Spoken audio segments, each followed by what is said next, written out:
नमस्कार दोस्तों, मैं हूं स्नेहपाल सिंह, प्रोफेसर बड़ा बिजनेस, और स्वागत करता हूं आपका बड़ा बिजनेस के प्रॉब्लम सॉल्विंग कोर्स में, जो आधारित है टाइम मैनेजमेंट पे।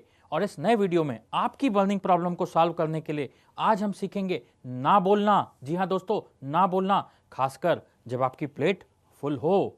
वीडियो की शुरुआत एक गोल्डन स्टेटमेंट से करते हैं, if you please all you will please none. सबको खुश करने की कोशिश में किसी को भी खुश न कर पाए। यस सर बोला इतना कि सिर्फ पछतावा ही तरीके से कर पाए, पछतावा ना रह जाए। इसलिए इस वीडियो में हम देखेंगे ना कहने का सही मतलब क्या है, ना कहना क्यों जरूरी एवं फायदेमंद है, और ना कहने का सही तरीका क्या है। कैसे आप आसानी से इंपॉर्टेंट लोगों को ना कह पाएंगे, फिर चाहे वो आपके बॉस हो या फिर कोई डिमांडिंग क्लाइंट। ना कहने का सही मतलब क्या है। अगर एक आदमी हर बात के लिए हाँ कहे तो शायद आप उसे यस मैन कहें।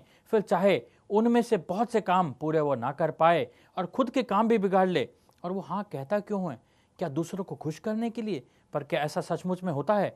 शुरू में खुश और बाद में नाखुश। अच्छा आप बताइए, आपने अपने कपड़े किसी टेलर को सिलने के लिए दिए, उसने 1 हफ्ता मांगा और लिया 15 दिन, और वो भी आपको फॉलोअप करने के बाद मिले, जिसमें वो मैरिज का इवेंट भी गुजर गया। और आपने स्टिचिंग करने के लिए दिए थे, लेकिन अंत में आपको करना क्या पड़ा? रेडीमेड सूट खरीदना पड़ा। आप बताइए कि हाँ कहने का मतलब क्या है? खुश करना? शायद नहीं। हाँ कहने का मकसद खुश करना हो सकता है, पर मतलब कदापि नहीं। कपड़े देते समय आपने क्लियरली पूछा था ना कि भाई मेरा इवेंट इतने दिन में आने वाला है, अब बता कि कर पाएगा या मैं दूसरे को दूं? और जवाब क्या मिला? वही जो आप सुनना चाहते थे। हाँ, आपने खुद क्या किया? दे दी उसे चुनौती और धमकी, वो भी एक साथ। हम लोग बहुत संस्कारी हैं, ना नहीं बोलते ऐसी बातों में। बिल्कुल ऐसे ही ना कहने का मकसद नाखुश करना लग सकता है, पर मतलब नाखुश करना बिल्कुल भी नहीं है। यकीन करना मुश्किल हो सकता है कि ना बोलने से आपका इंटरेस्ट प्रोटेक्ट होता है और आप एक इफेक्टिव लीडर भी बन सकते हैं। चलिए एक उदाहरण देता हूं कि अगर आप बाहर से खाना खाकर घर आते हैं और आपकी बीवी ने आपका मनपसंद खाना बना के रखा है, और उसके बाद आप वो खाना खा लेते हैं और तबीयत खराब हो जाती है, तो दोषी कौन है? बाहर खिलाने वाला, घर पे बनाने वाला, या हर जगह पर खाने वाला? यानी कि आप सबकी प्रायोरिटीज को इंपॉर्टेंस देने में अपनी प्रायोरिटीज भूलकर अपना ही नुकसान कर लिया ना।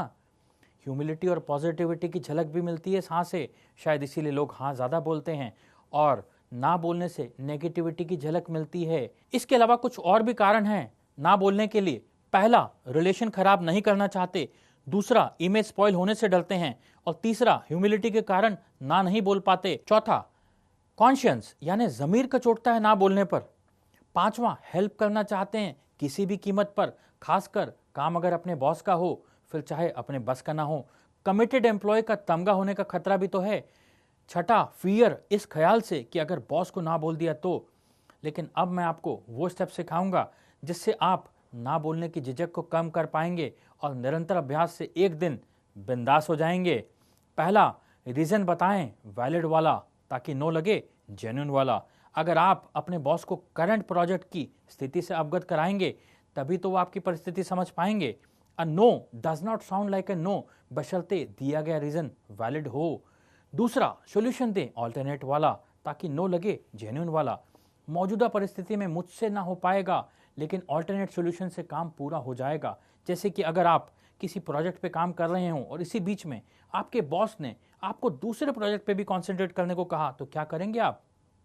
और उस प्रोजेक्ट में आपकी टाइम और एक्सपर्टीज दोनों ही कम हैं और नए प्रोजेक्ट की डिमांड ही ज़्यादा है। और अगर ऐसे में आप किसी और का नाम रिकमेंड करते हैं जिसके पास टाइम और एक्सपर्टीज प्रोजेक्ट की डिमांड के हिसाब से हो, तो आप अपने बॉस की नज़र में एक वैल्यूएबल सॉल्यूशन प्रोवाइडर भी बन जाएंगे और ना कहने से भी बच जाएंगे। अब तीसरा, वर्कलोड दिखाएं करंट वाला, ताकि नो लगे जेन्युइन वाला।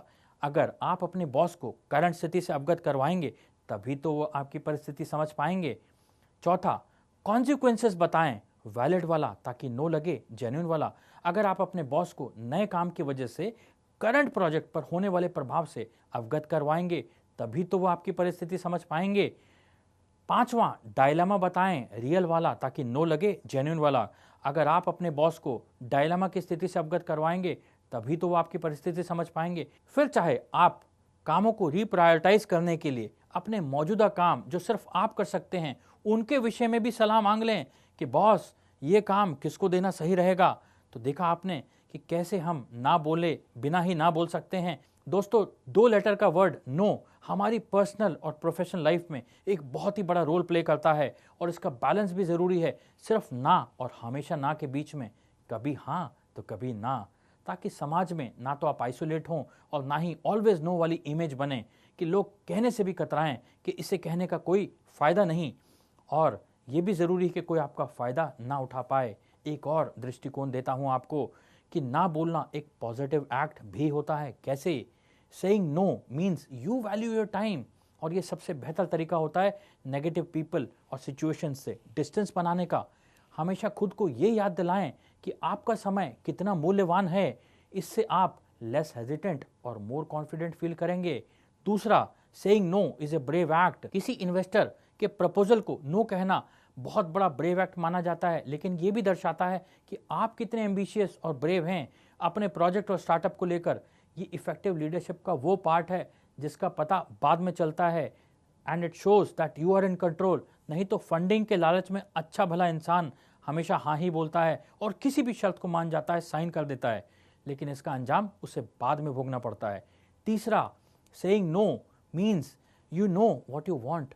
कभी कभी इमीडिएट ना बोलने की जगह बाद में ना बोलना भी अच्छा होता है, फिर चाहे काउंटर पार्टी से थोड़ा सा समय ही मांगना पड़े, और ऐसे में आप उसके सेंटिमेंट्स की रिस्पेक्ट भी कर पाते हैं और अपने बिजनेस और पर्सनल रिलेशन को प्रोटेक्ट भी कर पाते हैं। एग्जाम्पल, अगर आप पार्टी में जाने में अनकंफर्टेबल फील कर रहे हैं तो तुरंत ना बोलने की जगह अपनी स्थिति को बाद में बता दें, वो भी उचित कारण के साथ। चौथा, saying no means standing your ground.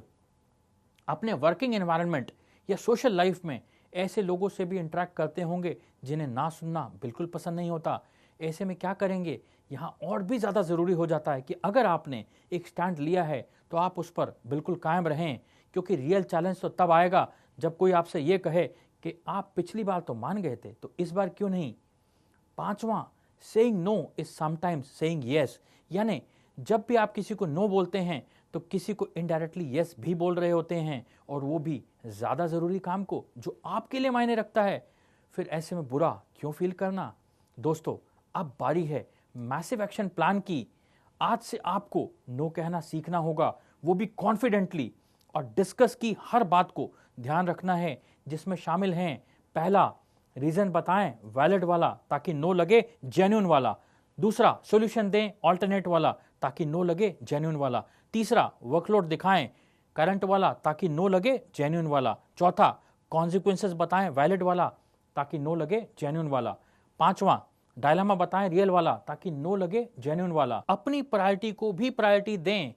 स्वस्थ रहें, मस्त रहें, व्यस्त रहें, प्रेशर में ना रहें।